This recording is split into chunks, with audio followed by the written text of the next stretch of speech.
Basília Rodrigues já está no Senado com dois senadores, Humberto Costa, de oposição, e com o líder do governo, o senador Fernando Bezerra. Eu já agradeço a participação dos dois senadores aqui na programação da CNN. Basília, bem-vinda mais uma vez. Oi, muito obrigada, tudo bem? Colombo, todo mundo aí no Novo Dia. Eu já estava com saudades dessa vinheta dos dois lados, né, que é o quadro do Novo Dia, que acontece sempre que os dois lados da CPI da pandemia querem se encontrar para um debate franco, aberto aqui, para colocarem as suas opiniões. Senador Humberto Costa, muito obrigada mais uma vez pela sua participação aqui do PT de Pernambuco e pelo MDB de Pernambuco. Olha aí os pernambucanos em peso, né? A gente tem a estreia do líder do governo no Senado Federal, Fernando Bezerra. Segunda temporada de CPI da pandemia, o que a comissão ainda nos reserva? Tem o que investigar? Líder. A nossa expectativa é que a CPI possa apresentar um plano de trabalho para a conclusão e apresentação do seu relatório. Porque até aqui nada de materialidade foi obtida pela CPI para poder propor crime de responsabilidade contra o presidente da República, mesmo contra agentes públicos ligados ao governo federal, pelo menos na escala ministerial. Achamos que é importante a gente resgatar o debate para a retomada da economia, discutir o Auxílio Brasil, discutir a proteção àqueles que mais sofreram com a pandemia, que são os mais vulneráveis, os mais pobres, ampliando esse nível de proteção e criando as condições para a consolidação do crescimento da economia brasileira, que aponta já para um crescimento acima de 5% e a geração de milhões de empregos. A mesma pergunta para o senador de oposição, o que a comissão ainda nos reserva nessa segunda temporada, e destacando que hoje os corredores estão um tanto vazios, né? Será que a CPI perdeu a graça? Não, eu acho que ela já cumpriu um papel importante, colocou o governo federal, que estava completamente inerte no tema da aquisição de vacinas, para fazer uma corrida em busca de adquirir os imunizantes. Ela avançou bastante em demonstrar um enorme grau de responsabilidade do governo e do presidente Bolsonaro na gravidade dessa pandemia que estamos vivendo. Mostramos as omissões, como na aquisição de vacinas, na realização de testes, e agora, lamentavelmente, identificamos que, além da demora na aquisição de vacinas, a prioridade do governo foi para vacinas que não tinham ainda registro aqui na Anvisa e, ao mesmo tempo, que tinham empresas que faziam intermediação. E, em meio a isso, denúncias de corrupção. Então, isso torna esse segundo momento da CPI um momento de nos enfronharmos nessa investigação sobre a possibilidade de atos ilícitos na compra de vacinas e outros insumos. Obrigada, senador. Lembrando que são sempre as mesmas perguntas para ambos os lados, e agora eu passo para o estúdio com Colombo. Eu queria pedir licença a você, Basília, aos senadores, para sair um pouquinho da CPI, perguntar ao senador Bezerra, ao senador Humberto também, dois ex-ministros de Estado, dois parlamentares muito experientes, sobre o que se passou hoje em Brasília, esse desfile militar atípico desde a redemocratização do país, para que levassem um convite para que o presidente Jair Bolsonaro participasse de um evento que ocorre já há 32, será o 33º ano daquela manobra militar da Marinha lá em Formosa, no dia da votação na Câmara da PEC do voto impresso, que é a grande bandeira nesse momento da administração do presidente Jair Bolsonaro. Queria começar pelo senador Fernando Bezerra. Foi coincidência, senador, ou estão com razão parlamentares que interpretam isso como uma forma de tentar provocar alguma espécie de constrangimento nesse momento em que há uma crise institucional, por exemplo, entre o governo federal e o Poder Judiciário? Olha, eu acho que nós temos que cumprir o papel de defender as instituições democráticas. Na realidade, o presidente Bolsonaro tem reiterado o seu compromisso com a ordem democrática e tem falado isso praticamente toda semana. Esse exercício militar, ele já se realiza desde 1988. eu prefiro acreditar que não se trata de nenhum tipo de ato de provocação, mas sim uma coincidência de que os exercícios estejam sendo feitos na semana em que o Congresso Nacional se debate sobre matérias importantes. Portanto, eu acredito na força da democracia brasileira e acredito no compromisso do presidente Bolsonaro em preservar o Estado de Direito Democrático. Coincidência, senador? Não, eu não acho que foi coincidência. O presidente Bolsonaro nunca teve grande apreço pela democracia. Ele agora está em busca de um pretexto para golpear o Estado democrático de direito, seja agora, seja depois das eleições. E esse pretexto ele está buscando nesse debate sobre a implementação do voto impresso. Ou seja, ele desqualifica, descredibiliza o sistema atual, que jamais foi objeto de qualquer prova de que não seja seguro. E com isso, mais à frente, ele poderá dizer que ou perdeu a eleição ou deixou de permitir que ela fosse feita porque haveria fraude. E essa utilização dessa operação, exatamente, ela acontece há décadas, mas é a primeira vez que ela passa pela frente do Congresso Nacional, do Supremo Tribunal Federal, vai se postar à frente do Palácio do Planalto, meramente para fazer um convite ao presidente, gastando dinheiro público em larga escala, e para mim há uma ameaça concreta, uma tentativa de intimidação do Congresso Nacional para que vote de acordo com o que o presidente pretende.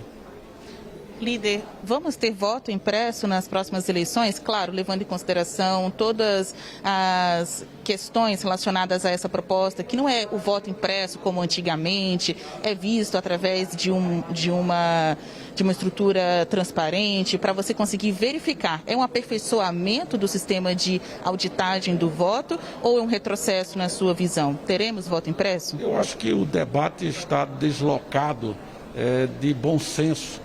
Na realidade, é importante comparar o sistema eleitoral brasileiro com outros sistemas, como, por exemplo, os Estados Unidos, França, Inglaterra, Alemanha, onde a segurança para o voto é muito importante para que a gente possa resguardar a pureza, a transparência, a verdade eleitoral e, sobretudo, a legitimidade da votação dos nossos representados. Eu acho que o presidente Bolsonaro, ele exagera quando ele fala em fraude, porque até o momento, durante todo esse tempo, não houve de fato nenhuma fraude denunciada.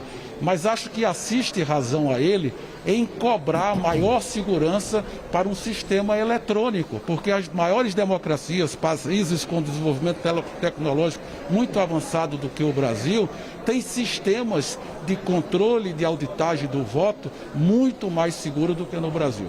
Teremos voto impresso, então, nas eleições do ano que vem, e é, assim, uma proposta equilibrada, para conseguir dar mais segurança ao voto, líder? Não, eu não acredito que será aprovado e não acredito que ele, se for aprovado, dará mais segurança ao voto. Nós já temos um sistema que funciona desde a década de 90, que já esteve em eleições municipais, já esteve em eleições estaduais, federais. Nunca nenhuma denúncia foi comprovada, nunca houve qualquer indício de que a segurança do sistema não fosse integral. O próprio presidente Bolsonaro, por 8 mandatos, aliás 9, porque se elegeu presidente da República, foi eleito sem questionamento às urnas eletrônicas. Então eu não vejo razão nem porquê que isso aconteça. Eu repito, ele está em busca de um pretexto para acusar de fraude alguma eleição da qual ele participe e venha a perder, ou até mesmo para impedir a realização das eleições, não é? Mas acredito que o Congresso Nacional não vai se curvar a isso. Se o objeto fosse um debate sério, não seria feito dessa maneira, com tanques no meio da rua. Uma super terça-feira de pauta aqui para nós em Brasília, né? Discussão, uma nova sessão da CPI da pandemia aqui no Senado Federal, exibição de blindados na esplanada dos ministérios e também a votação que se espera hoje ainda da PEC do voto impresso. Colombo?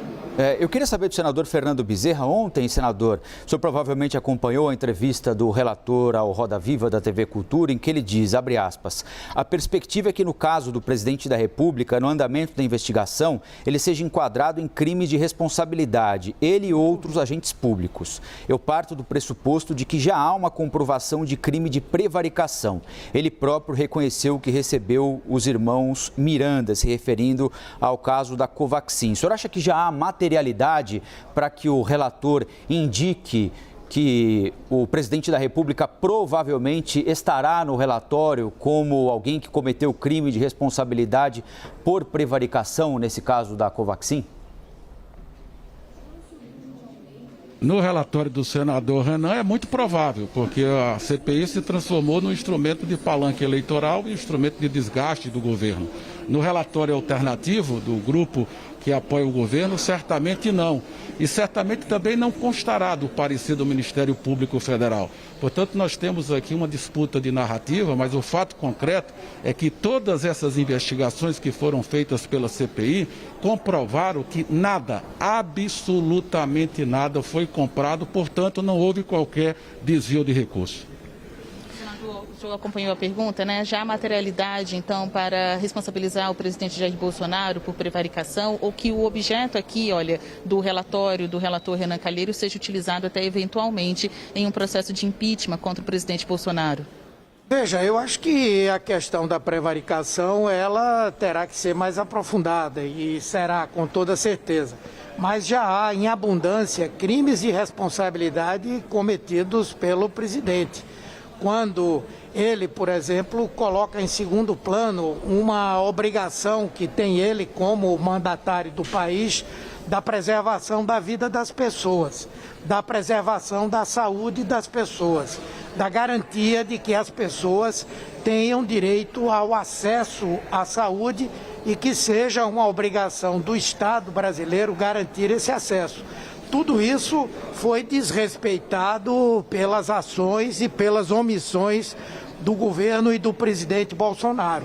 E tudo isso se caracteriza como crime de responsabilidade porque são um conjunto de desrespeitos ao que prevê a Constituição brasileira em relação a direitos individuais e direitos coletivos. Então, na minha opinião, sim, já há elementos suficientes para que nós possamos enquadrá-lo em crimes de responsabilidade e, com isso, encaminhar ao presidente da Câmara um pedido de abertura de investigação sobre esses crimes.